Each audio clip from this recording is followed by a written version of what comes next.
ಶುಭೋದಯ ಮಕ್ಕಳ. ಶುಭೋದಯ. ಈ ದಿನ ನಾನು ಕಥೆ ಹೇಳ್ತೀನಿ ಮಕ್ಕಳ. ಬುದ್ಧ, ಯಾರಿಗೆ ಗೊತ್ತಿಲ್ಲ ಬುದ್ಧ ಅಂತಾನೆ, ಆ ಬುದ್ಧನ ಬಗ್ಗೆ ಒಂದು ಕಥೆ ಹೇಳ್ತೀನಿ. ಸಿಂಹನು ಅಂತಕ್ಕಂಥ ಒಬ್ಬ ರಾಜ, ಆ ರಾಜನ ಮಗ ಶುದ್ಧೋಧನ. ಈ ಶುದ್ಧೋಧನಿಗೆ ನೆರೆಯ ರಾಜನ ಮಕ್ಕಳಾಗಿರ್ತಕ್ಕಂಥ ಪ್ರಜಾಪತಿ ಮತ್ತೆ ಮಾಯಾದೇವಿ ಅಂತಕ್ಕಂಥ ಇಬ್ಬರು ಹೆಣ್ಣು ಮಕ್ಕಳನ್ನ ಶುದ್ಧೋಧನಿಗೆ ತಂದ್ಕೊಳ್ತಾರೆ. ಅಂದ್ರೆ ಅವರಿಗೆ ಮದುವೆ ಮಾಡ್ತಾರೆ. ಮದುವೆ ಆದ್ಮೇಲೆ ಕೆಲವು ಸಮಯದ ನಂತರ ಶುದ್ಧೋಧನ ಮತ್ತೆ ಮಾಯಾದೇವಿ ಇಬ್ಬರಿಗೂ ದಂಪತಿಗಳಿಗೆ ಕ್ರಿಸ್ತಶಕ 540 ಕ್ರಿಸ್ತಪೂರ್ವ 543ರಲ್ಲಿ ಲುಂಬಿನಿ ವನದಲ್ಲಿ ಒಂದು ಮಗು ಜನಿಸುತ್ತೆ. ಯಾರು ಅಂತಂದ್ರೆ ಆ ಮಗುನೇ ಶುದ್ಧೋಧನ. ಯಾರು? ಬುದ್ಧ. ಆ ಬುದ್ಧನ ಮೊದಲ ಹೆಸರು ಸಿದ್ಧಾರ್ಥ ಅಂತ ನಿಮಗೆ ಗೊತ್ತಿದೆ.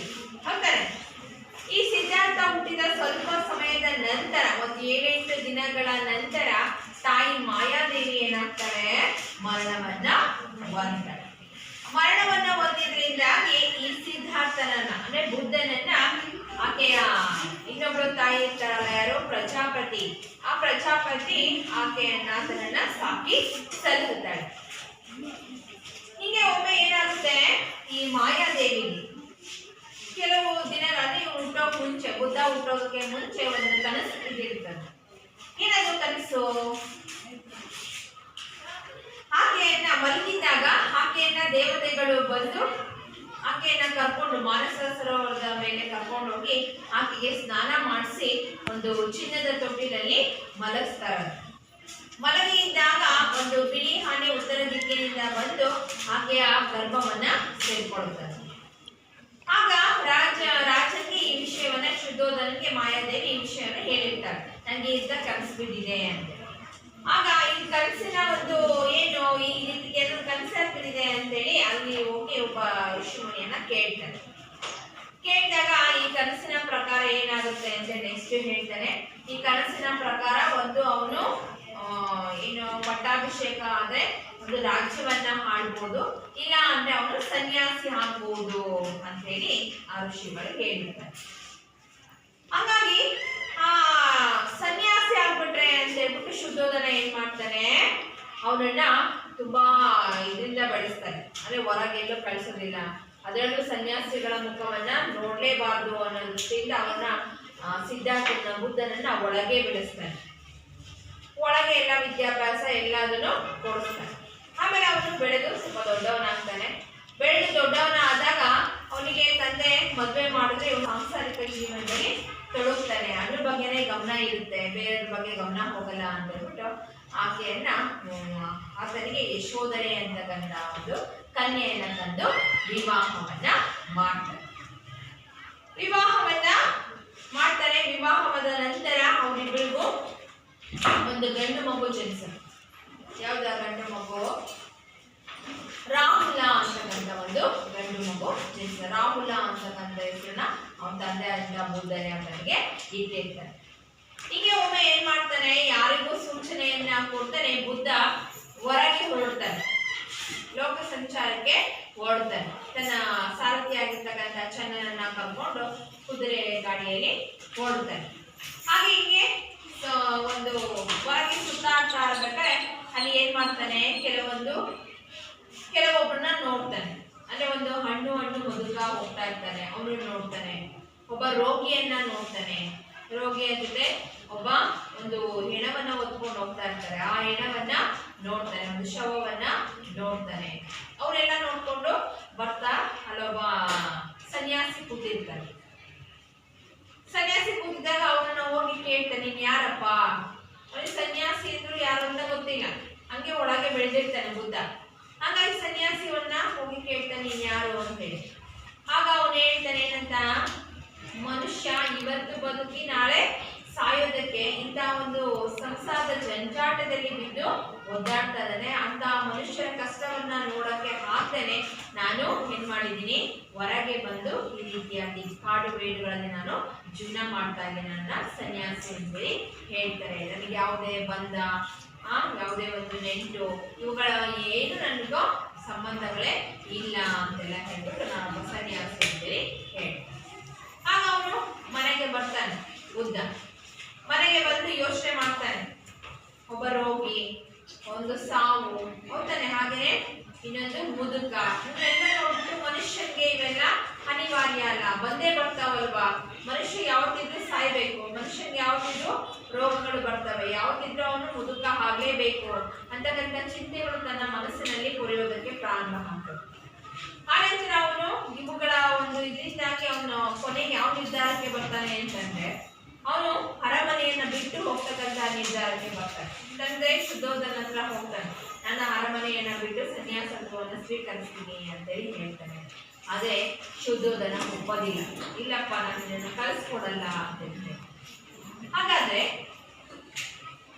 ನಾನು ಕೇಳ್ತಕ್ಕಂಥದ್ದನ್ನ ನೀನು ಕೊಟ್ಟರೆ ನಾನು ಅರಮನೆಯಲ್ಲೇ ಬೇಗ ಇರ್ತೀನಿ, ಏನು ಕೇಳು ನೋಡೋಣ ಅಂತದ್ದು ಅಂತ ಹೇಳಿ ಕೇಳಿದಾಗ ಅವನು ಕೇಳ್ತಾನೆ, ನನಗೆ ಮುಪ್ಪೆ ಬರಬಾರ್ದು, ನನಗೆ ಯಾವುದೇ ರೋಗಗಳು ಬರಬಾರ್ದು, ನಾನು ಜೀವನದಲ್ಲಿ ಸಾಯಬಾರ್ದು, ಇವುಗಳನ್ನ ನೀನು ನನಗೆ ಕರುಣಿಸೋದಾದ್ರೆ ನಾನು ಇಲ್ಲಿ ಇರ್ತೀನಿ ಅಂತ ಹೇಳಿ. ಈ ಸಾಧ್ಯ ಏನಪ್ಪ, ಒಬ್ಬ ಮನುಷ್ಯನಿಗೆ ಮುಪ್ಪು ಬರ್ದೇ ಇರುತ್ತಾ, ರೋಗಗಳು ಬರ್ದೇ ಇರ್ತಾನ, ಅವನು ಸಾಯದೇ ಇರ್ತಾನ? ಇಲ್ಲ, ಹೌದಾನೆ. ಅದರಿಂದಾಗಿ ಅವನಿಗೆ ಇವುಗಳನ್ನೆಲ್ಲ ಕರುಣಿಸೋದಕ್ಕೆ ಹಾಗೆ ಕೊನೆಗೆ ವಾಪಸ್ ಅಂತಃಪುರಕ್ಕೆ ಬರ್ತಾನೆ. ಅಂತಃಪುರಕ್ಕೆ ಬಂದಾಗ ಅವನೇನ್ ಮಾಡ್ತಾನೆ, ಕೊನೆಗೆ ಒಂದು ನಿರ್ಧಾರವನ್ನ ಮಾಡ್ತಾನೆ, ಅರಮನೆಯನ್ನು ತ್ಯಜಿಸಲೇಬೇಕು, ನಾನು ಸನ್ಯಾಸತ್ವವನ್ನ ಸ್ವೀಕರಿಸಲೇಬೇಕು ಅಂತಕ್ಕಂಥ ಒಂದು ನಿರ್ಧಾರಕ್ಕೆ ಬರ್ತಾನೆ. ಬಂದ ನಂತರ ರಾತ್ರಿ ಮಧ್ಯರಾತ್ರಿ ಸಮಯದಲ್ಲಿ ಯಾರಿಗೂ ಹೇಳ್ದಂಗೆ ಅರಮನೆಯನ್ನು ತ್ಯಜಿಸಿ ಅವನೇನ್ ಮಾಡ್ತಾನೆ, ಹೊರಗೆ ಹೋಗಿ ಸನ್ಯಾಸದ ದೀಕ್ಷೆಯನ್ನ ಪಡ್ಕೊಳ್ತಾನೆ. ಅರ್ಥ ಆಯ್ತಾ ಮಕ್ಕಳ? ಇದು ಬುದ್ಧನ ಬಗ್ಗೆ ಇರ್ತಕ್ಕಂಥ ಒಂದು ಏನೋ ಕಥೆ. ನಾನು ಇಲ್ಲಿ ಯಾಕೆ ಇದನ್ನ ಹೇಳ್ತೇನೆ ಅಂದ್ರೆ ಮಕ್ಕಳ, ಇವತ್ತಿನ ಪಾಠನೂ ಕೂಡ ನಿಮಗೆ ಬುದ್ಧನಿಗೆ ಸಂಬಂಧಿಸಿರ್ತಕ್ಕಂತಹ ಪಾಠ, ಅದರಲ್ಲೂ ಬುದ್ಧನ ಹೆಂಡತಿಯಾಗಿರ್ತಕ್ಕಂಥ ಯಶೋಧರೆಗೆ ಸಂಬಂಧಿಸಿರ್ತಕ್ಕಂತಹ ಪಾಠ ಯಾವುದು ಅದು ಅಂತಂದ್ರೆ ಯಶೋಧರೆ ಅಂತಕ್ಕಂಥ ಪಾಠ. ಯಾವುದು ಪಾಠ? ಯಶೋಧರೆ.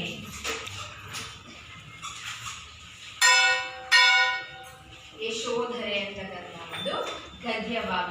ಇದನ್ನ ಬರೆದವರು ಯಾರು? ಮಾಸ್ತಿ ವೆಂಕಟೇಶ ಅಯ್ಯಂಗಾರ್. ಮಾಸ್ತಿ ವೆಂಕಟೇಶ ಅಯ್ಯಂಗಾರ್.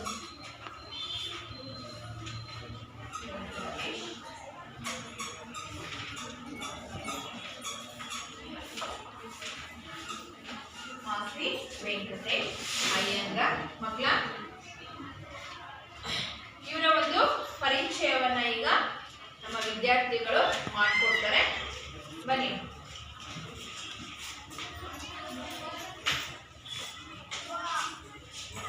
ಈಗ ನೋಡಿ, ಮಾಸ್ತಿ ವೆಂಕಟೇಶ್ ಅಯ್ಯಂಗಾರ್ ಅವರ ಒಂದು ಪರಿಚಯವನ್ನ ಮಾಡಿಕೊಡ್ತಾರೆ.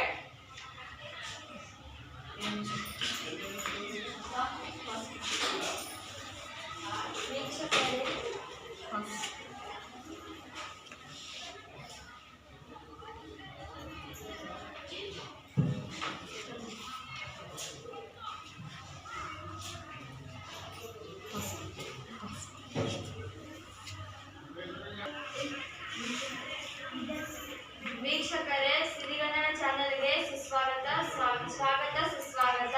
ಈ ದಿನ ಮಾಸ್ತಿ ವೆಂಕಟೇಶ ಅಯ್ಯಂಗಾರ್ ಅವರ ಪರಿಚಯ ಮಾಡಿಕೊಳ್ಳೋಣ. ಮಾಸ್ತಿ ವೆಂಕಟೇಶ ಅಯ್ಯಂಗಾರ್ಗೆ ಸ್ವಾಗತ. ಮಾಸ್ತಿಯವರೇ ಸಾಹಿತ್ಯ ಲೋಕದಲ್ಲಿ ಏನೆಂದು ಕರೆಯುತ್ತಾರೆ? ನನ್ನನ್ನು ಸಾಹಿತ್ಯ ಲೋಕದಲ್ಲಿ ಸಣ್ಣ ಕಥೆಗಳ ಜನಕ ಎಂದು ಕರೆಯುತ್ತಾರೆ. ಮಾಸ್ತಿಯವರೇ ಯಾವ ಜನಿಸಿದ ಸ್ಥಳ ಯಾವುದು? ನಾನು ಜನಿಸಿದ ಸ್ಥಳ ಕೋಲಾರ ಜಿಲ್ಲೆಯ ಮಾಲೂರು ತಾಲೂಕಿನ ಮಾಸ್ತಿಯಲ್ಲಿ ಜನಿಸಿದೆನು. ಮಾಸ್ತಿಯವರೇ ನೀವು ಜನಿಸಿದ ವರ್ಷ ಯಾವುದು? 6/6/1891ರಲ್ಲಿ ಜನಿಸಿದೆನು. ಮಾಸ್ತಿಯವರೇ ನೀವು ಯಾವ ಪದವಿಗಳನ್ನು ಪಡೆದಿದ್ದೀರಾ? ನಾನು ಇಂಗ್ಲಿಷ್ MA ಪದವಿಯನ್ನು ದರ್ಜೆಯಲ್ಲಿ ಪಡೆದಿದ್ದೇನೆ. ಮೈಸೂರು ಸಿವಿಲ್ ಸರ್ವಿಸ್ ಪರೀಕ್ಷೆಯಲ್ಲಿ ಮೊದಲ ಸ್ಥಾನ ಪಡೆದು ಅಸಿಸ್ಟೆಂಟ್ ಕಮಿಷನರ್ ಆಗಿ ರಾಜ್ಯದ ವಿವಿಧೆಡೆಯಲ್ಲಿ ಸೇವೆ ಸಲ್ಲಿಸಿದ್ದೇನೆ. ಮಾಸ್ತಿಯವರೇ ನೀವು ಬರೆದಿರುವ ಕೃತಿಗಳು ಯಾವ್ಯಾವು? ನಾನು ಬರೆದ ಕೃತಿಗಳು ಗೌತಮಿ ಬರೆದ ಕೃತಿ, ಗೌತಮಿ ಹೇಳಿದ ಕಥೆಗಳು, ಸಾಲಿಪುತ್ರನ ಕೊನೆಯ ದಿನಗಳು, ಕುಚೇಲನ ಭಾಗ್ಯ, ಹೇಮಕೂಟದಿಂದ ಬಂದ ಮೇಲೆ, ಚಿಕ್ಕ ವೀರರಾಜ, ಬಂಗಾರ ಪುಷ್ಪಗಳನ್ನು ಬರೆದಿದ್ದೇನೆ. ಮಾಸ್ತಿಯವರ ಯಾವ ಪದವಿಯನ್ನು ಪಡೆದಿದ್ದಿಲ್ಲ, ಪ್ರಶಸ್ತಿಗಳನ್ನು ಪಡೆದಿದ್ದಿಲ್ಲ.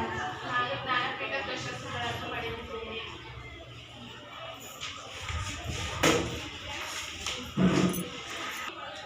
ಈ ಕಾರ್ಯಕ್ರಮವನ್ನು ಚೆನ್ನಾಗಿ ಮಾಡಿಕೊಟ್ಟಿದ್ದಾರೆ. ಅವರಿಗೊಂದು ಹೃತ್ಪೂರ್ವಕ ಧನ್ಯವಾದಗಳು.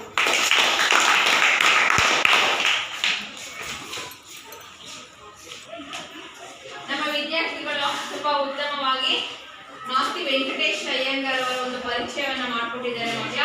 ಅವರಿಗೆ ಒಂದು ಧನ್ಯವಾದಗಳನ್ನ ಚಪ್ಪಾಳೆ ಮೂಲಕ ಸಲ್ಲಿಸೋಣ. ಮಕ್ಕಳೇ ನೋಡಿ, ಮಾಸ್ತಿ ವೆಂಕಟೇಶ್ ಅಯ್ಯಂಗಾರ್ ಅವರ ಒಂದು ಭಾವಚಿತ್ರ ಗಮನಿಸಿದ್ರ? ನಿಮ್ಮ ಪುಸ್ತಕದಲ್ಲಿಯೂ ಕೂಡ ಇದೆ, ಗಮನಿಸಿ.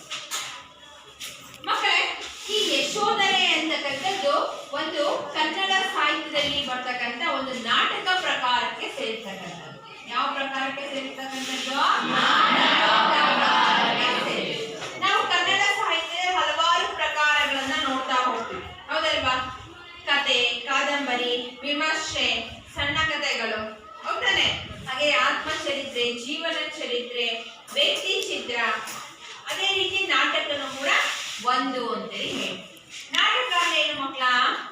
ಅಭಿನಯ, ಹೌದಾನೆ? ನಾಟಕ ಅಂದ್ರೆ ಒಂದು ಅಭಿನಯಿಸೋದನ್ನ ನಾವು ನಾಟಕ ಅಂತೇಳಿ ಹೇಳ್ತಾ ಹೋಗ್ತೀವಿ. ಈ ನಾಟಕದಲ್ಲಿ ನಾವು ಹಲವಾರು ಪ್ರಕಾರಗಳನ್ನ ನೋಡ್ತಾ ಹೋಗ್ತೀವಿ. ಯಾವ್ಯಾವ ಪ್ರಕಾರಗಳು? ಒಂದು ಐತಿಹಾಸಿಕ ನಾಟಕ ಇರ್ಬೋದು, ಹಾಗೇನೆ ರಾಜಕೀಯ ನಾಟಕ, ಪೌರಾಣಿಕ ನಾಟಕ, ಹೌದಾನೆ? ಅದೇ ರೀತಿ ಒಂದು ಇನ್ನೊಂದು ಐತಿಹಾಸಿಕ, ಪೌರಾಣಿಕ, ಸಾಮಾಜಿಕ, ಹಾಗೆ ರಾಜಕೀಯ ಅಂತಕ್ಕಂಥ ಒಂದು ನಾಟಕ ಪ್ರಕಾರಗಳನ್ನು ನಾವು ನೋಡ್ತಾ ಹೋಗ್ಬೋದು, ಹೌದಾನೆ?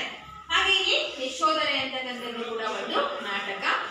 ಈ ಮೊಟ್ಟ ಮೊದಲ ಬಾರಿಗೆ ನಾಟಕವನ್ನ ಬರೆದವರು ಯಾರು ಅಂತಂದ್ರೆ ಸಿಂಗಾರಾರ್ಯ ಅಂತಕ್ಕಂಥವ್ರು. ಯಾರು? ಸಿಂಗಾರಾರ್ಯ ಅಂತಕ್ಕಂಥ ಒಬ್ಬ ಕವಿ ಬರೆದಿರ್ತಕ್ಕಂಥದ್ದು. ಯಾವುದು ಆ ನಾಟಕ? ಮೊಟ್ಟ ಮೊದಲ ಬಾರಿಗೆ ಬರೆದಿರ್ತಾರೆ. ಯಾವುದು?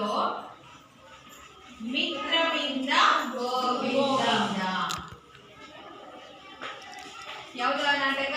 ಮಿತ್ರವಿಂದ ಗೋವಿಂದ.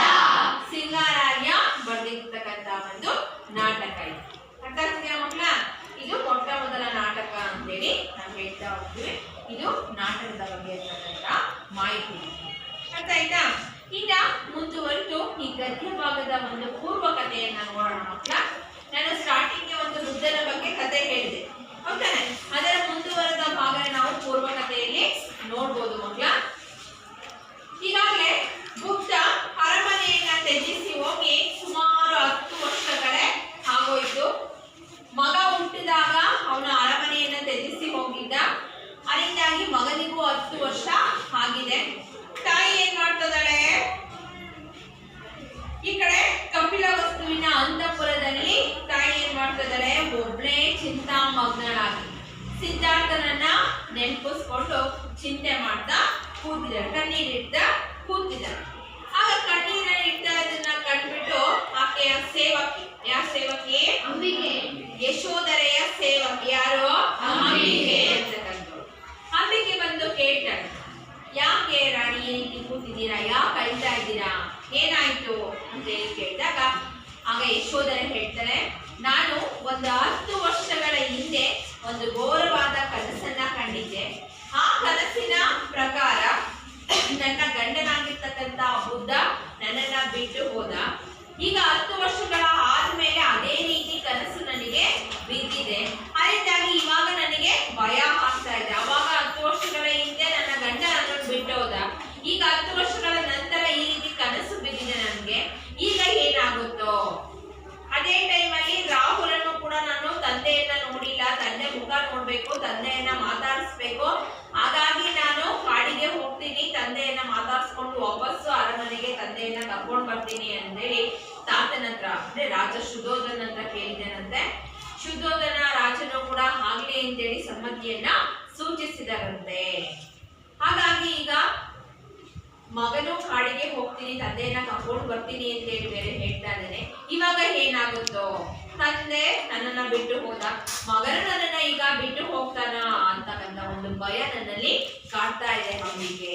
ಅದರಿಂದಾಗಿ ರಾಜ ಶುದ್ಧೋಧನನ್ನ ಈ ನನ್ನ ಅಂತಃಪುರಕ್ಕೆ ಕರ್ಕೊಂಡು ಬಾ, ಏನ್ ಹೇಳ್ತಾರೆ ಕೇಳೋಣ ಅಂತೇಳಿ ಹೇಳ್ತಾರೆ. ಇಷ್ಟು ಈ ಗದ್ಯ ಭಾಗದ ಒಂದು ಪೂರ್ವಕತೆ ಮಕ್ಕಳ. ನೆಕ್ಸ್ಟ್ ಏನಾಗುತ್ತೆ, ಶುದ್ಧೋಧನ ಮತ್ತೆ ಯಶೋಧರಿಗೆ ಯಾವ ರೀತಿಯಾದಂತಹ ಮಾತುಕತೆಗಳು ನಡೀತವೆ, ಏನಾಗುತ್ತೆ ಅನ್ನೋದನ್ನ ಪ್ರಸ್ತುತ ಗದ್ಯ ಭಾಗದಲ್ಲಿ ತಿಳ್ಕೊಳ್ಳೋಣ. ಅರ್ಥ ಆಯ್ತಾ? ಬನ್ನಿ, ಹಾಗಾದ್ರೆ ನಾನು ಈ ಗದ್ಯ ಭಾಗವನ್ನ ಓದ್ತೀನಿ ಮಕ್ಕಳ, ನೋಡ್ಕೊಳ್ಳಿ.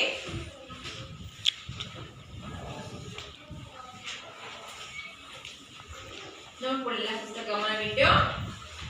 ಯಶೋಧರೆ ಪಟದ ಹಡಿಗೆ ತಲೆ ಇಟ್ಟು ದುಃಖಿಸುವಳು. ರಾಹುಲನು ಹೂಗಳನ್ನು ತೆಗೆದು ಪೀಠದ ಮೇಲೆ ಹಾಕುವನು. ತಾಯ ಹೆರಳಿಗೆ ಒಂದು ಹೂವನ್ನಿಟ್ಟು ಸೊಗಸು ನೋಡುವನು. ಅದೇ ವೇಳೆಗೆ ರಾಜನು ಅಂಬಿಕೆಯು ಬರುವರು.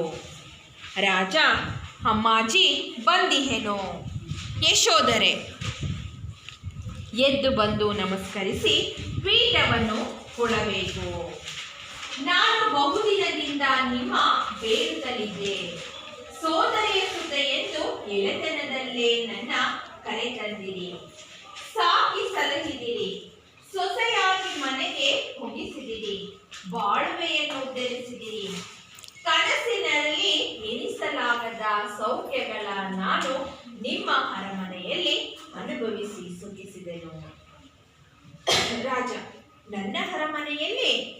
ಯಶೋಧರೆ, ನಮ್ಮ ಅರಮನೆಯಲ್ಲಿ ನಿಮ್ಮ ಐಶ್ವರ್ಯದಲ್ಲಿ ಕಣ ಮಾತ್ರವನ್ನು ನನಗೆ ಇಲ್ಲವೆನ್ನದೆ ನನ್ನ ಪರಿಪಾಲಿಸಿದಿರಿ. ಪತಿಯನ್ನಿತ್ತಿರಿ, ಬಾಲದೇವರಾಗಿರಲೆಂದು ಪತಿಯನ್ನಿನ್ನೊಮ್ಮೆ ನೀಡಿರಿ, ನನ್ನ ರಕ್ಷಿಸಿರಿ. ರಾಜ, ಏನ ಮಾಡೆಂದು ಕೇಳುವೆ? ಯಶೋಧರೆ, ನಮ್ಮ ಅಣ್ಣಾಜಿ ತಂದೆಯನ್ನು ಕರೆತರಲು ಹೋಗುವೆನು ಎನ್ನಲಾಗಿ ನೀವು ಒಪ್ಪಿದಿರಂತೆ. ನಾನು ನಿಮ್ಮನ್ನು ಮೊದಲೇ ಬೇಡಿಕೊಂಡಿದ್ದೆ. ನಾನವರೆಡೆಗೆ ಹೋಗುವೆನು, ಇವನಿಲ್ಲಿಯೇ ನಿಲ್ಲಿಸಿಕೊಳ್ಳಿರಿ. ರಾಜ, ಅಮ್ಮಾಜಿ, ಬಾಲಕನು ತಂದೆಯನ್ನು ಕರೆತರುವೆನೆಂದೆರಲು ಕೇವಲ ವಿನೋದದಲ್ಲಿ ಆಗಬಹುದೆಂದೆನು. ನಮ್ಮ ಕುವರನ್ನು ಕರೆದು ತರಬೇಕು ಎನ್ನಲಾಗಿ ಓಹ ಬೇಕಿಲ್ಲವೇ, ಎಳೆಯವನನ್ನು ಕಳುಹರೆ. ರಾಹುಲ, ಏನು ತಾತ, ಮುನ್ನ ಹೋಗಬಹುದೆಂದವರು ಈಗ ಉಂಟೆ ಎಂದು ಹೇಳುವಿರಿ? ದೊಡ್ಡವರು ನನಗೊಂದು ಮಾತನಾಡುತ್ತಾ ತಾಯಿ ಕೇಳಿದರೆ ಬೇರೊಂದು ಮಾತ ಹೇಳಿದಿರೋ? ನಾ ಹೋಗುವೆನು. ಅಮ್ಮ ಹಿಂದಳುತ್ತಲಿದ್ದರು, ಅಣ್ಣ ಬಾರದಿರೆ ಅಳುತ್ತಲೇ ಇರುವರು. ನಾ ಹೋಗಿ ಕರೆತರುವೆನು. ಗೊತ್ತಾಯ್ತಾ ಮಕ್ಕಳ? ಈಗ ನೀವು ಬರ್ಬೋದು ಮಕ್ಕಳ.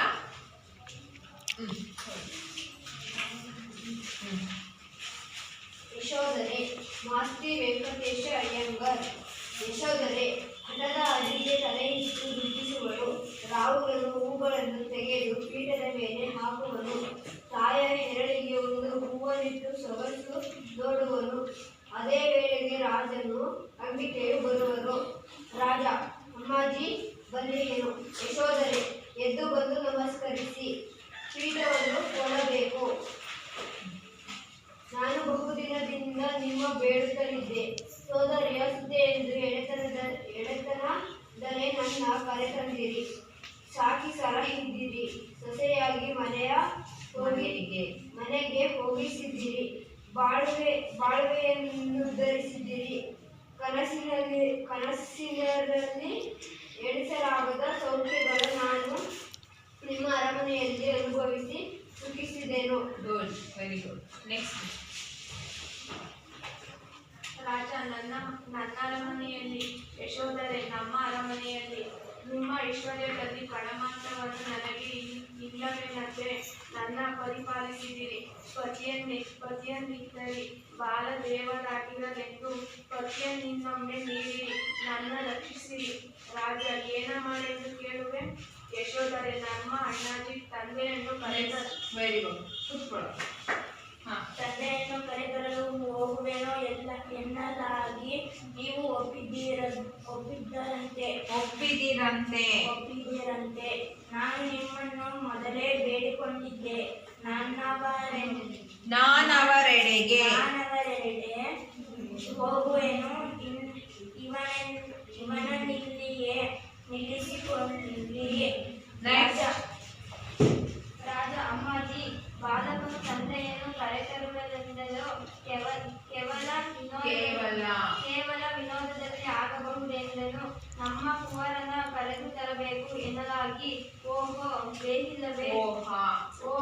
ಬೇಹಿಲ್ಲವೇ ಎಳೆಯನು ಕಳುಹುವನೇ. ರಾಹುಲ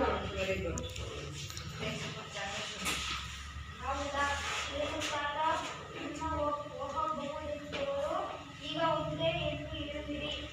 ದೊಡ್ಡವರು ನನಗೊಂದು ಮಾತನಾಡುತ್ತಾ ತಾಯಿ ಕೇಳಿದರೆ ಬೇರೊಂದು ಮಾತು ಹೇಳುವಿರೋ. ನಾನು ಹೋಗುವೆನು. ಅಮ್ಮ ಇಬ್ಬರು ತಿಳಿಸಿದ್ದರು. ಅಣ್ಣ ಬಾರದಿರೇ ಅಳುತ್ತಲೇ ಇರುವರು. ನಾನು ಹೋಗಿ ಬರುತ್ತಿರುವೆ. ಆಯ್ತಾ? ಇವಾಗ ಮಕ್ಕಳ ಈ ಗದ್ಯ ಭಾಗದಲ್ಲಿ ಬರ್ತಕ್ಕಂಥ ಕಠಿಣ ಪದಗಳನ್ನ ಪಟ್ಟಿ ಮಾಡಿ. ಆಯ್ತಾ? ಪಟ್ಟಿ ಮಾಡಿ ನಿಮ್ಮ ಹತ್ರ ಡಿಕ್ಷನರಿ ಇದೆ, ಹೌದಾನೆ? ಆ ಡಿಕ್ಷನರಿಲಿ ಆ ಪದಗಳಿಗೆ ಅರ್ಥವನ್ನ ಹುಡುಕಿ. ಒಂದು 5 ನಿಮಿಷ ಟೈಮ್ ಕೊಡ್ತೀನಿ ಮಕ್ಕಳ, ಎಲ್ಲರೂ ಹುಡುಕಿ ನೋಡಿ. 1-2 ನಿಮಿಷ ಬುಕ್ಸ್ ಅನ್ನ ನೋಡಿ. ಕಠಿಣ ಪದಗಳು ಯಾವ್ಯಾವ ಇದಾವೆ ನೋಡಿ.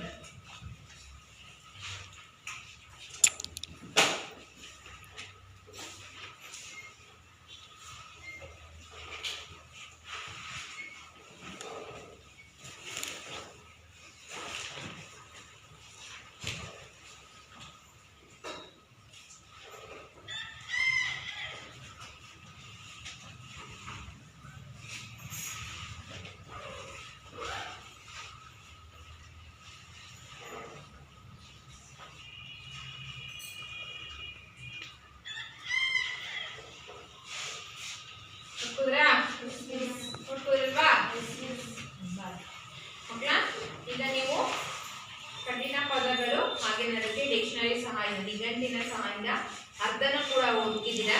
ಒಬ್ಬೊಬ್ಬರೇ ನಿಂತ್ಕೊಂಡು ಆ ಪದಗಳಿಗೆ ಅರ್ಥವನ್ನ ಹೇಳ್ತಾ ಹೋಗಿ ಮಕ್ಕಳ.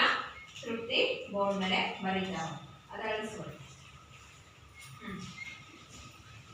ಅಲ್ಲೇ ತೋರಿಸು ಬಿಡಿ.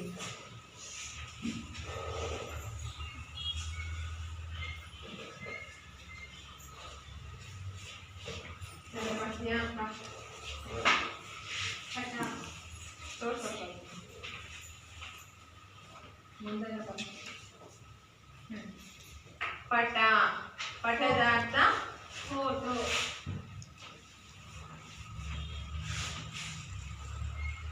ನೆಕ್ಸ್ಟ್, ವೆರಿ ಗುಡ್, ಕುತ್ಕೊಳ್ಳಿ.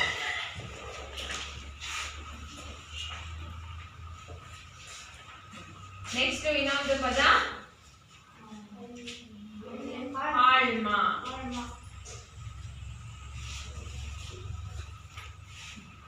ಆಳ್ಮ ಏನಪ್ಪ? ಆಳ್ಮ ಪದಾರ್ಥ ಹೊಡೆಯ. Very good. ನೆಕ್ಸ್ಟ್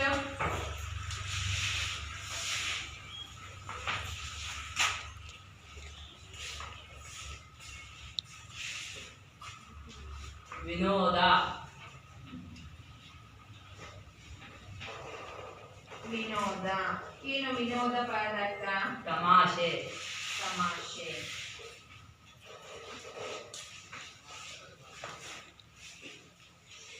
ಆಯ್ತಾ?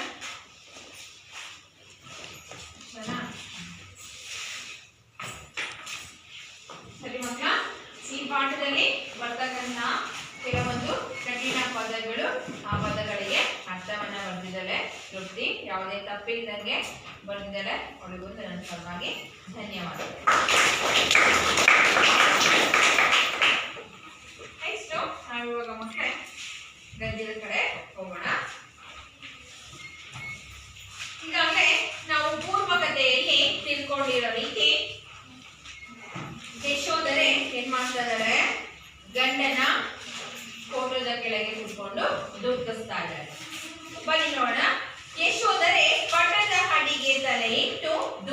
ನೋಡುವಳು. ಯಶೋಧರ ಏನ್ ಮಾಡ್ತಾ ಇದ್ದಾಳೆ? ತನ್ನ ಗಂಡನ ಪಟ ಅಂದ್ರೇನು? ಫೋಟೋ ಅಥವಾ ಭಾವಚಿತ್ರ ಅಂತಾನು ಕೂಡ ಹೇಳ್ತೀವಿ. ಆ ಫೋಟೋದ ಕೆಳಗೆ ತಲೆಯನ್ನ ಇಟ್ಟುಬಿಟ್ಟು ಏನ್ ಮಾಡ್ತಾ ಇದ್ದಾಳೆ? ದುಃಖಿಸ್ತಾ ಇದ್ದಾಳೆ, ಅಂದ್ರೆ ಅಳಿತಾ ಇದ್ದಾಳೆ. ರಾಹುಲನು ಹೂಗಳನ್ನು ತೆಗೆದು ಪೀಠದ ಮೇಲೆ ಹಾಕುವನು. ಹಾಗಾಗಿ ರಾಹುಲನು ಕೂಡ ಇದ್ದಾನೆ. ಆ ಭಾವಚಿತ್ರದಲ್ಲಿ ಕಾಣಿಸ್ತಾ ಇದೆಯಲ್ಲ ಮಕ್ಕಳ? ಫೋಟೋ ಇದೆಯಲ್ಲ, ಅಲ್ಲಿ ಕಾಣಿಸ್ತಾ ಇದೆ ಅಲ್ವಾ? ಅಲ್ಲಿ ಆ ಹುಡುಗ ಇನ್ನು 10 ವರ್ಷದ ಬಾಲಕ ರಾಹುಲ ತಂದೆಯ ಫೋಟೋಕ್ಕೆ ಮುಡಿಸಿದಂತಹ ಹೂಗಳಲ್ಲಿ ಕೆಲವು ಹೂಗಳನ್ನ ತೆಗೆದುಕೊಂಡು ಅವನೇನ್ ಮಾಡ್ತಾ ಇದ್ದಾನೆ? ತಾಯಿಯ ಹೆರಳಿಗೆ ಒಂದು ಹೂವನ್ನಿಟ್ಟು ಸೊಗಸು ನೋಡುವನು. ಹೆರಳು ಅಂದ್ರೆ ಏನು ಮಕ್ಕಳ? ಜಡೆ. ಹೆರಳು ಅಂದ್ರೆ ಏನು? ಜಡೆ. ಆ ಜಡೆಗೆ ಏನ್ ಮಾಡ್ತಾನೆ? ಒಂದು ಹೂವನ್ನ ಇಟ್ಟು ಎಷ್ಟು ಚೆನ್ನಾಗಿ ಕಾಣಿಸ್ತಾ ಇದೆ ಅಮ್ಮನಿಗೆ, ಜಡೆಗೆ ತಲೆಗೆ ಹೂವು ಅಂತೇಳಿ ಅದರ ಸೊಗಸನ್ನ ಹಂದವನ್ನ ನೋಡ್ತಾ ಇದ್ದಾನೆ. ಅದೇ ವೇಳೆಗೆ ರಾಜನು ಅಂಬಿಕೆಯು ಬರುವರು. ಈ ಕಡೆ ಅಂಬಿಕೆ ಹೋಗಿದ್ದಲ್ವಾ ರಾಜನನ್ನ ಕರ್ಕೊಂಡು ಬರಕ್ಕೆ? ರಾಜ ಅಂಬಿಕೆ ಈ ಯಶೋಧರೆಯ ಅಂತಃಪುರಕ್ಕೆ ಬರ್ತಾರೆ. ಬಂದ ನಂತರ ಏನಾಗುತ್ತೆ? ರಾಜ ಅಮ್ಮಾಜಿ ಬಂದಿಹೇನು. ಪಾಪ ಯಶೋಧರೆ ತನ್ನ ಗಂಡನ ಫೋಟೋದ ಕೆಳಗೆ ಕುತ್ಕೊಂಡು ಅಳ್ತಾ ಇದ್ದಾಳೆ. ಯಾರು ಬಂದಿದ್ರು ಕಡೆಗೂ ಗಮನ ಇಲ್ಲ, ಏನು ಇಲ್ಲ, ಪಾಪ ದುಃಖಿಸ್ತಾ ಇದ್ದಾರೆ. ಅಂತ ಟೈಮಲ್ಲಿ ರಾಜ ಬಂದಿದ್ದಾನೆ. ರಾಜನನ್ನ ಗಮನಿಸ್ತಾ ಇದ್ದಾಗ ರಾಜನೇ ಪಾಪ ಏನ್ ಮಾಡ್ತಾನೆ? ಅಮ್ಮಾಜಿ ಬಂದಿಹೇನು. ನೋಡಿ, ಅಮ್ಮಾಜಿ ಅಂತ ಹೇಳ್ಬಿಟ್ಟು ಎಷ್ಟು ಗೌರವದಿಂದ ತನ್ನ ಸೊಸೆಯನ್ನ ಕರೀತಾ ಇದ್ದಾನೆ, ಹೌದಾನೆ? ಅದರಿಂದಾಗಿ ಅಮ್ಮಾಜಿ ಬಂದಿಹೇನು, ನಾನು ಬಂದಿದ್ದೀನಿ. ಯಶೋಧರೆ ಎದ್ದು ಬಂದು ನಮಸ್ಕರಿಸಿ ಪೀಠವನ್ನು ಕೊಡಬೇಕು. ಆಗ ಯಶೋಧರೆ ಏನ್ ಮಾಡ್ತಾರೆ? ಎದ್ದು ಬಂದ್ಬಿಟ್ಟು ತನ್ನ ಮಾವ ಅಥವಾ ರಾಜ ಬಂದಿದ್ದಾನೆ ಅಂತ ಹೇಳ್ಬಿಟ್ಟು ಎದ್ದು ಬಂದು ತನ್ನ ಮಾವನ ಕಾಲಿಗೆ ಬಿದ್ಬಿಟ್ಟು ಪೀಠವನ್ನು ಕೊಡಬೇಕು. ಪೀಠದಲ್ಲಿ ಆಸನದಲ್ಲಿ ನೀವು ಕೂತ್ಕೋಬೇಕು ಅಂತೇಳಿ ಹೇಳ್ತಾರೆ. ಆಗ ಮತ್ತೆ ಮುಂದುವರಿಸ್ತಾರೆ. ನಾನು ಬಹುದಿನದಿಂದ ನಿಮ್ಮ ಬೇಡದಲ್ಲಿದ್ದೆ. ನಾನು ತುಂಬಾ ದಿನದಿಂದ ನಿಮ್ಮ ಹತ್ರ ಬೇಡ್ಕೊಳ್ತಾ ಇದ್ದೀನಿ, ಪ್ರಾರ್ಥನೆ ಮಾಡ್ಕೊಳ್ತಾ ಇದ್ದೀನಿ. ಏನಂತ? ಸೋದರಿಯ ಸುತೆಯನ್ನು ಹೆಡೆತನದಲ್ಲೇ ನನ್ನ ಕರೆ ತಂದಿರಿ. ಸೋದರಿಯ ಸುತೆ ಅಂದ್ರೆ ನಾನು ನಿಮ್ಮ ಅಕ್ಕನ ಅಥವಾ ತಂಗಿಯ ಮಗಳು ಅಂತೇಳಿ ಅನ್ಕೊಂಡು ನನ್ನನ್ನ ಎಳೆತನ ಅಂತಂದ್ರೆ ಚಿಕ್ಕ ಹುಡುಗಿ ಆಗಿದ್ದಾಗಲೇ ನನ್ನನ್ನ ಅರಮನೆಗೆ ಕರ್ಕೊಂಡು ಬಂದ್ರಿ. ಸಾಕಿ ಸಲಹಿದಿರಿ, ನನ್ನನ್ನ ಸಾಕಿ ಸಲಹಿದ್ರಿ. ಸೊಸೆಯಾಗಿ ಮನೆಗೆ ಹೋಗಿಸಿದಿರಿ. ನನ್ನನ್ನ ಏನ್ ಮಾಡಿದ್ರಿ ನೀವು? ನನ್ನನ್ನ ಸಾಕಿ ಸಲಹಿದ್ದು ಅಲ್ದೇನೆ ನನ್ನನ್ನ ಸೊಸೆಯಾಗಿ ಮನೆಗೆ ತುಂಬಿಸ್ಕೊಂಡ್ರಿ. ಅಂದ್ರೆ ನಿಮ್ಮ ಮಗನಿಗೆ ಸಿದ್ಧಾರ್ಥ ಬುದ್ಧನಿಗೆ ನನ್ನನ್ನ ಮದ್ವೆ ಮಾಡ್ಕೊಂಡು ನನ್ನನ್ನ ಮನೆ ತುಂಬಿಸ್ಕೊಂಡ್ರಿ. ಬಾಳುವೆಯನ್ನು ಉದ್ಧರಿಸಿದಿರಿ, ನನ್ನನ್ನ ಜೀವನವನ್ನ ಉದ್ಧಾರ ಮಾಡಿದ್ರಿ. ನೀವು ಕನಸಿನಲ್ಲಿ ಎಣಿಸಲಾಗದ ಸೌಖ್ಯಗಳ ನಾನು ನಿಮ್ಮ ಅರಮನೆಯಲ್ಲಿ ಅನುಭವಿಸಿ ಸುಖಿಸಿದೆನು. ಅಂದ್ರೆ ನಾನು ಕನಸಿನಲ್ಲೂ ಕೂಡ ಅನ್ಕೊಂಡಿರ್ಲಿಲ್ಲ ನಾನು ಇಷ್ಟು ಸುಖವಾಗಿರ್ತೀನಿ, ಒಬ್ಬ ಯುವರಾಣಿ ಆಗ್ತೀನಿ, ಹೌದಾನೆ? ಇಲ್ಲಿ ನಾನು ಇರ್ತೀನಿ ಅಂದ್ರೆ ಒಂದು ರಾಜನ ರಾಣಿಯಾಗಿ ನಾನು ಇರ್ತೀನಿ, ಯುವರಾಣಿ ಆಗ್ತೀನಿ ಅನ್ನೋದನ್ನ ನಾನು ಕಂಡಿರ್ಲಿಲ್ಲ, ಕನಸಲ್ಲೂ ಕೂಡ ಎಣಿಸಿರ್ಲಿಲ್ಲ. ಅಷ್ಟು ಸುಖ ಸೌಖ್ಯಗಳನ್ನ ನಾನು ಈ ಅರಮನೆಯಲ್ಲಿ ಅನುಭವಿಸಿದ್ದೀನಿ ಅಂತೇಳಿ ನಮಗೆ ಹೇಳ್ತಾರೆ. ರಾಜ ಮಾತಾಡ್ತಾ ಇರ್ಬೇಕಾದ್ರೆ, ಯಶೋಧರೆ ಮಾತಾಡ್ತಾ ಇರ್ಬೇಕಾದ್ರೆ ಒಂದು ಮಾತನ್ನ ಗಮನಿಸ್ತಾರೆ. ಹಾಗೆ ಏನಂತ ಹೇಳ್ತಾರೆ? ನಿಮ್ಮ ಅರಮನೆಯಲ್ಲಿ ಅನುಭವಿಸಿದೇನು ಅಂತೇಳಿ ಒಂದು ಪದವನ್ನ ಉಪಯೋಗಿಸ್ತಾರೆ, ನಿಮ್ಮ ಅಂತೇಳಿ, ಹೌದಾನೆ? ಹಾಗಾದ್ರೆ ಅವಳಿಗೆ ಸೇರಿದ್ದಲ್ವಾ? ಅವಳು ಸೊಸೆ ಅಲ್ವಾ ಅರಮನೆಗೆ, ಹೌದಾನೆ? ಅದರಿಂದಾಗಿ ಈಕೆ ಯಾಕೆ ಈ ರೀತಿ ಹೇಳ್ತಾ ಇದ್ದಾಳೆ ಅಂತ ಹೇಳ್ಬಿಟ್ಟು ರಾಜ ಕೇಳ್ತಾನೆ, ನನ್ನ ಅರಮನೆಯಲ್ಲಿ ಯಾಕೆ ಈ ರೀತಿ ಹೇಳ್ತಾ ಇದ್ಯಾ? ನನ್ನ ಅರಮನೆ ಅಂತೇಳಿ ಯಾಕೆ ಹೇಳ್ತಾ ಇದ್ಯಾ ಅಂತ ಹೇಳಿ ಕೇಳಿದಾಗ ಯಶೋಧರೆ ಮತ್ತೆ ಹೇಳ್ತಾಳೆ, ನಮ್ಮ ಅರಮನೆಯಲ್ಲಿ. ನೋಡಿ ಮತ್ತೆ ಹೇಳ್ತಾಳೆ, ನನ್ನ ಅರಮನೆ ಅಲ್ಲ, ನಮ್ಮ ಅರಮನೆ, ನನಗೂ ಕೂಡ ಸೇರಿತು ಅನ್ನೋ ಅರ್ಥದಲ್ಲಿ ಆಕೆ ಹೇಳ್ತಾಳೆ, ನಮ್ಮ ಅರಮನೆಯಲ್ಲಿ ಅಂತೇಳಿ ಹೇಳ್ತಾಳೆ. ನಿಮ್ಮ ಐಶ್ವರ್ಯದಲ್ಲಿ ಕಣ ಮಾತ್ರವೂ ನನಗೆ ಇಲ್ಲವೆನ್ನದೆ ನನ್ನ ಪರಿಪಾಲಿಸಿದಿರಿ. ನಿಮ್ಮ ಐಶ್ವರ್ಯದಲ್ಲಿ ಅಂದ್ರೆ ನನಗೆ ಏನಾದ್ರು ಬೇಕು ಬೇಡಗಳನ್ನೆಲ್ಲ ಗಮನಿಸಿ ನಿಮ್ಮ ಐಶ್ವರ್ಯದಲ್ಲಿ ಸಿರಿ ಸಂಪತ್ತಿನಲ್ಲಿ ನನಗೂ ಕೂಡ ಪಾಲನೆ ಕೊಟ್ಟು ಕಣ ಮಾತ್ರವನ್ನು ನನಗೆ ನನಗೆ ಇಲ್ಲವೆನ್ನದೆ, ಸ್ವಲ್ಪನೂ ಕೂಡ ಯಾವತ್ತೂ ನಾನು ಕೇಳಿದಾಗ ಇಲ್ಲ ಅಂದರೆ ನನ್ನ ಏನ್ ಮಾಡಿದ್ರಿ, ಪರಿಪಾಲಿಸಿದ್ದೀರಾ. ನನ್ನ ಪತಿಯನ್ನಿತ್ತಿರಿ, ನನಗೆ ಗಂಡನನ್ನ ಕೊಟ್ಟಿದ್ದೀರಾ. ಬಾಲದೇವರಾಗಿರಂದು ಪತಿಯನ್ನು ಇನ್ನೊಮ್ಮೆ ನೀಡಿರಿ. ಈಗ ಪತಿ ಏನಾಗಿದ್ದಾನೆ, ವನವಾಸಕ್ಕೆ ಸನ್ಯಾಸಿ ಆಗಿ ಹೋಗ್ಬಿಟ್ಟಿದ್ದಾನೆ. ಅದರಿಂದಾಗಿ ನನ್ನ ಗಂಡನನ್ನು ಇನ್ನೊಮ್ಮೆ ನೀಡಿ, ನನ್ನ ರಕ್ಷಿಸಿರಿ, ನನ್ನನ್ನ ರಕ್ಷಿಸಿದ್ರಿ, ನನ್ನನ್ನ ಕಾಪಾಡಿದ್ರಿ ನೀವು.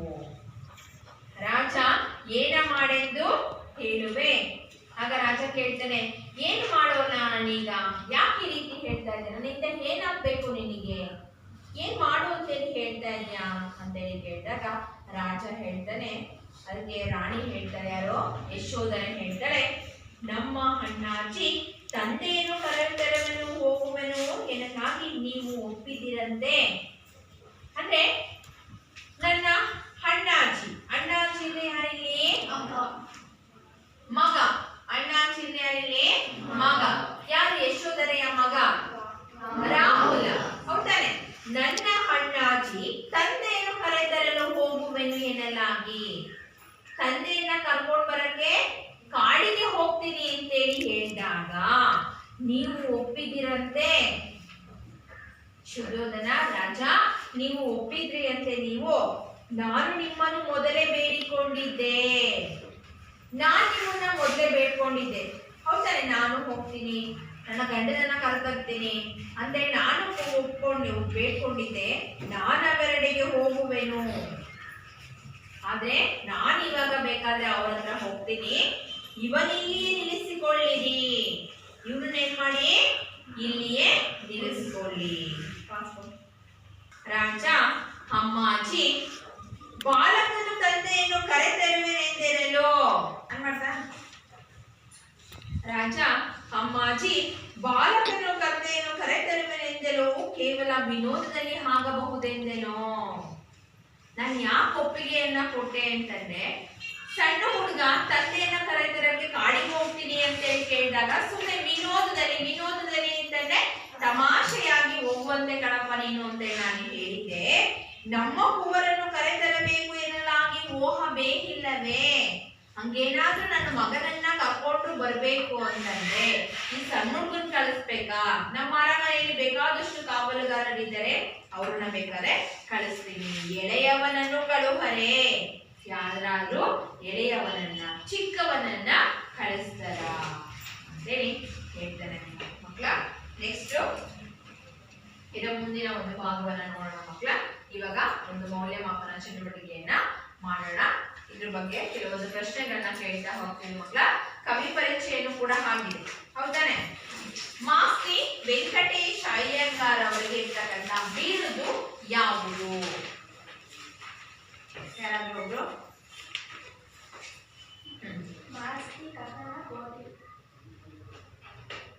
ಮಾಸ್ತಿ ವೆಂಕಟೇಶ್ ಅಯ್ಯಂಗಾರ್ಗೆ ಇರುವ ಬಿರುದು ಸಣ್ಣ ಕಥೆಗಳ ಜನಕ.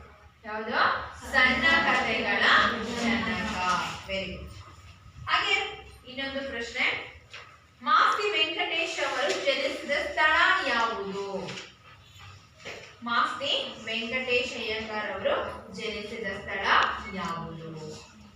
ಕೋಲಾರ ಜಿಲ್ಲೆಯ ಮಾಲೂರು ತಾಲೂಕಿನ ಮಾಸ್ತಿ ಎಂಬ ಗ್ರಾಮದಲ್ಲಿ ಜನಿಸಿದರು. ಕೋಲಾರ ಜಿಲ್ಲೆಯ ಮಾಲೂರು ತಾಲೂಕಿನ ಮಾಸ್ತಿ ಎಂಬ ಗ್ರಾಮದಲ್ಲಿ ಜನಿಸಿದರು. Very good. ಹಾಗೆ ನೆಕ್ಸ್ಟ್ ಇನ್ನೊಂದು ಪ್ರಶ್ನೆ ಮಕ್ಕಳ, ಯಶೋಧರೆ ಮತ್ತೊಮ್ಮೆ ಯಾರನ್ನು ನೀಡಬೇಕೆಂದು ರಾಜನಲ್ಲಿ ಬೇಡುತ್ತಾಳೆ?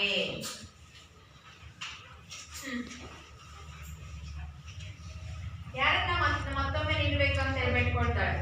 ಪತಿಯನ್ನು ಪತಿಯನ್ನು ಇನ್ನೊಮ್ಮೆ ನೀಡಬೇಕೆಂದು ಬೇಡಿಕೊಳ್ಳ. Very good. ಹೇಳಿದ ಮಕ್ಕಳ.